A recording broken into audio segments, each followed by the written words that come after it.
Et le jour du séisme, on avait pas mal d'enfants malades, donc on était en plein dans ça. On avait un problème de gastro-entérite. Et pendant qu'on essayait de les perfuser, etc. Et puis c'est à ce moment-là que la terre a tremblé.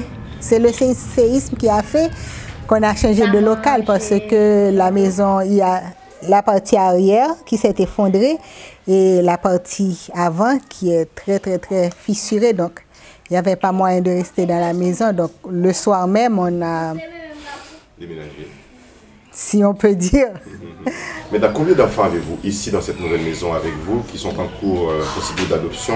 Avant le séisme, j'avais un petit peu plus que 50 enfants. Donc, j'ai 15 enfants qui sont partis après le séisme.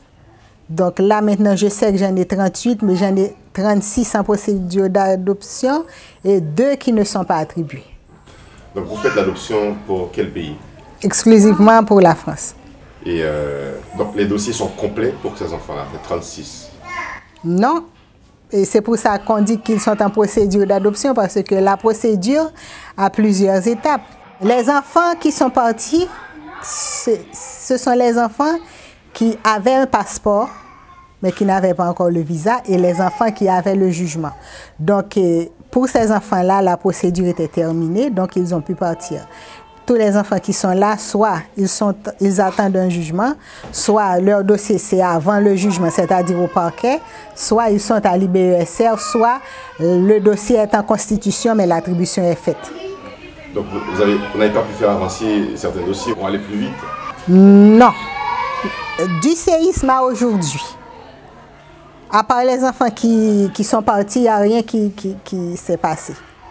Si on parle un petit peu des enfants, de leur situation, est-ce qu'ils font face à des problèmes de santé ou de qualité? Oui. La première chose que je dirais, c'est que les enfants sont traumatisés. Ils ont développé une angoisse. Ils ne peuvent pas entendre, par exemple, ils ont un problème avec le bruit. Par exemple, si une voiture passe et que le chauffeur klaxonne, eh bien, tous les enfants vont crier. Et ils savent, je ne sais pas comment, mais ils savent, pas les tout petits, les plus grands, ils savent quand il y a un tremblement de terre. Et à ce moment-là, c'est la panique. Donc quand il y a des répliques? Quand il y a des répliques, c'est la panique. Ils réagissent? Oui. Ils sortent en courant et ils crient. Et comment vous gérez cette situation? Bon, c'est très difficile à gérer parce qu'il y a aussi le personnel qui est comme ça. C'est très difficile à gérer.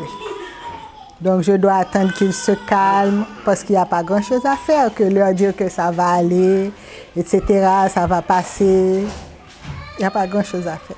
À part ce problème-là, il n'y a pas de problème de santé? Vous avez, ça, c'est sûr.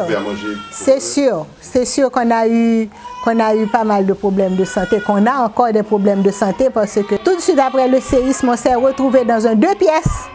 Et on était presque 70 dans un 2 pièces avec 2 toilettes. Et on était en plaine, il y avait beaucoup de moustiques et on s'est mis à avoir des épidémies de gastro-entérite, la malaria, tout ça. C'était la catastrophe. Aujourd'hui, ça s'est amélioré un peu? Ça s'est amélioré un peu, mais ça continue. Ça continue, on continue à avoir des problèmes de malaria parce que, bon, ils ne l'ont pas eu tous en même temps, mais ils continuent à l'avoir. Il y a beaucoup de promiscuité, on est serrés comme des sardines. On est encore comme ça. Pas de problème de nourriture pour eux, pour les enfants? On avait reçu de la nourriture de PAM, on a eu de l'eau de l'UNICEF, on a eu des médicaments et quelques autres produits d'entretien de Médecins Sans Frontières. À part ça, on a reçu de l'aide de parents, d'amis, d'adoptants. Donc comme ça, on reçoit un petit colis par-ci, un petit colis par-là. Et jusqu'à présent, vous arrivez à soutenir, à survivre, je dois dire, avec ça? C'est difficile. Il y a des choses qu'ils n'arrivent pas à m'envoyer, par exemple les couches.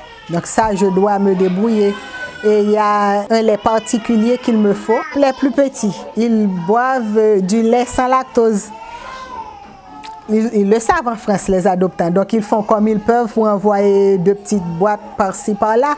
Mais j'ai un problème avec ça parce que à chaque fois, il faut changer de marque de lait et à chaque fois, les enfants tombent malades. Bon, ce que je souhaite de tout mon cœur, c'est que ça redémarre et que les enfants puissent rentrer le plus rapidement possible dans leur famille d'adoption. Il n'est jamais bon que l'enfant soit en institution, parce que la vie en institution n'a rien à voir avec la vie en famille. Que l'enfant soit dans une famille, ça change tout.